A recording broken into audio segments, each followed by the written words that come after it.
Equipe 5, Um Braço de Mulher, escrito por Rubem Braga. Componentes: Janaína, Natássila, Arcanja, Railane, Elisângela e Luzia Samira. Rubem Braga nasceu em Cachoeira do Itapemirim, no Espírito Santo, no dia 19 de janeiro de 1913 e faleceu em 1990. Foi um escritor e jornalista brasileiro. Tornou-se um famoso cronista de jornais e revistas de grande circulação no país. Iniciou seus estudos em sua cidade natal. Mudou-se para Niterói, Rio de Janeiro, onde concluiu o ginásio no colégio Salesiano. Em 1929, escreveu suas principais crônicas para o jornal Correio do Sul. Este jornal pertencia a seu pai, Francisco Carvalho Braga. Ele dedicou-se exclusivamente à crônica, o que tornou popular. Como cronista, mostrava seu estilo irônico e extremamente bem-humorado. Sabia ser ácido e escrevia textos duros defendendo seus pontos de vista. Fazia crítica social, denunciava injustiças, a falta de liberdade da imprensa e combatia governos autoritários. Em seu texto, Um Braço de Mulher, ele relata um episódio em que, durante uma viagem de avião do Rio de Janeiro para São Paulo, ele dividiu assento com uma mulher que estava com muito medo de voar de avião e que, por esse motivo, aconchegou-se a ele para se proteger. Enquanto o avião não pousava, ele observava a colega de viagem e acabou sentindo muito medo também, quando um denso nevoeiro não permitia que o avião aterrissasse. Por fim, o avião conseguiu pousar. O marido da mulher a aguardava no aeroporto, agradeceu-o pelo conforto prestado à esposa e se foram. O conto apresenta um narrador autodiegético ou narrador-personagem, isto é, protagonista participando direta e ativamente da trama. Nota-se, no início do conto ele fala: subi ao avião com indiferença e como o dia não estava bonito, lancei apenas um olhar distraído a essa cidade do Rio de Janeiro. Mergulhei na leitura de um jornal. Aí mais à frente ele fala: pensava coisas da terra, minhas pobres pequenas coisas. Uma aborrecida sonolência foi me dominando. Procurei acalmar a senhora. Nesses trechos, a gente percebe que ele participava ativamente da trama. Então, ele é um narrador autodiegético ou narrador-personagem.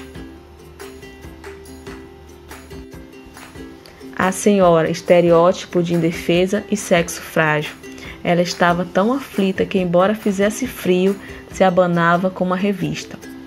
O narrador-personagem ele se qualifica como viril e atencioso, caracterizado como personagem redondo, já que o autor ele aborda a sua complexidade de pensamentos e ações. Também se autodenomina útil e responsável, ao ser o ponto de segurança da donzela indefesa. Já que a senhora é apresentada como uma personagem plano, já que traz consigo o estereótipo de indefesa e sexo frágil, tendo a necessidade de ser protegida pelo sexo masculino forte e autossuficiente. A mulher, por muitas vezes histérica, encontrava no protagonista uma segurança, notado quando ele fala: o avião continuava a rodar monotonamente dentro de uma nuvem escura. Quando ele dava um salto mais brusco, eu fornecia à pobre senhora uma garantia suplementar, apertando ligeiramente a minha mão sobre a sua. Isso, sem dúvida, lhe fazia bem. A trama é desenrolada toda dentro desse pânico, criado pela turbulência. O avião, ao atingir um nevoeiro fechado, se vê impedido de pousar. Temos então o encontro da histeria da mulher com a virilidade, mas também com os momentos de medo e pavor do homem, que é o personagem narrador. Ele vive uma luta contra os seus próprios medos para demonstrar-se calmo e valente, para ser o suporte da amedrontada senhora. E assim o faz, até o avião conseguir pousar. Já no aeroporto, enquanto aguardava para a retirada da bagagem, se depara mais uma vez com ela. Porém, agora acompanhada de um senhor de óculos. Por fim, a trama se encerra com um sorriso discreto que romanticamente é interpretado pelo homem. Com sua complicação, que é também o clímax, iniciado em Nós Não Podemos Descer. O conto tem o seu epílogo em Certamente Nunca Mais a verei, nem o esperarei, mas o seu belo braço foi um instante para mim, a própria imagem da vida, e não o esquecerei depressa. O conto é composto de focalizações internas, que são características psicológicas, e externas, as características físicas. E era nisso que ela confiava, nesse ser de caçemira grossa, de gravata, de bigode, a cujo braço acabou se agarrando. Não era o meu braço que apertava, mas um braço de homem, ser de misteriosos atributos de força e proteção. Também possui prolepse, que é um salto no tempo, e elipse, a omissão deste tempo.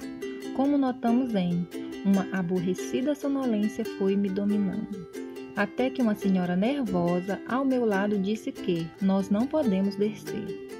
O avião já havia chegado a São Paulo. Em certos trechos ainda se verifica um monólogo interior, ou seja, o ato de falar consigo mesmo, de expor íntimos pensamentos ou desejos. Como a única pessoa de confiança era evidentemente eu, e aquela senhora, que no aeroporto tinha certo ar desdenhoso e solene, disse suas malcriações para a aeromoça e se agarrou definitivamente a mim. Animei-me então a pôr a minha mão direita sobre a sua mão, que me apertava o braço. Esse gesto de carinho protetor teve um efeito completo. Ela deu um profundo suspiro de alívio, cerrou os olhos, pendeu a cabeça ligeiramente para o meu lado e ficou imóvel, quieta. Era claro que a minha mão a protegia contra tudo e contra todos. Estava como adormecida. A trama apresenta um tempo psicológico. Ele se reflete numa percepção subjetiva de tempo, como na frase: estávamos há muito tempo sobre São Paulo. Talvez chovesse lá embaixo. Provavelmente essa expressão é usada de propósito, fazendo uso maior do tempo, reforçando assim a ideia do protagonista estar preocupado excessivamente com a segurança da senhora.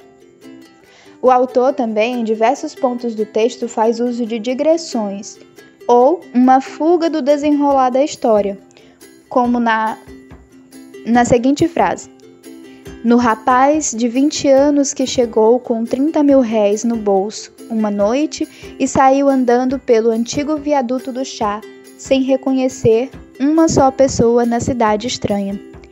Nessa frase, nós vemos que o autor ou o personagem, ele faz uma quebra de tempo e traz uma memória antiga à história, fugindo assim do desenrolar principal. O conto também traz ali em toda a sua trama focalizações externas. Vai ter características físicas dos personagens, dos locais, como também internas, conceitos subjetivos acerca de questões de características psicológicas. Nós podemos ver as características físicas, um exemplo, na frase: até as mãos de dedos longos. Nós também podemos ver uma característica psicológica na seguinte frase: a morte era uma coisa cinzenta, escura, sem a graça, sem a delicadeza e o calor, a força macia de um braço ou de uma coxa, a suave irradiação da pele e de um corpo de mulher moça. Então nós conseguimos ver ali as focalizações externas e internas presentes nesse texto também. Então, pessoal, esta obra possui o poder de envolver o leitor, tanto quanto ao espaço físico da narrativa, quanto às características de seus protagonistas, tendo como antagonista uma possível queda do avião e também o senhor de óculos. Vale ressaltar que esta obra, Um Braço de Mulher, traz consigo uma forte característica das crônicas, que é registrar o cotidiano. No artigo A Evolução da Crônica como Gênero Nacional, o jornalista e escritor André de Freitas Simões expõe um dos pensamentos do crítico literário Antônio Cândido em relação a Rubem Braga, abre aspas. Quando necessário, porém, apontar um nome como catalisador das mudanças desse período que estabelece o início da crônica moderna, Braga surge como escolha inevitável, sendo considerado desde então o cronista. Fecha aspas. E ele segue com uma indagação. Como poderia, então, um braço de mulher ser caracterizado como conto? Temos como a resposta toda a densidade que Rubem Braga traz em suas obras.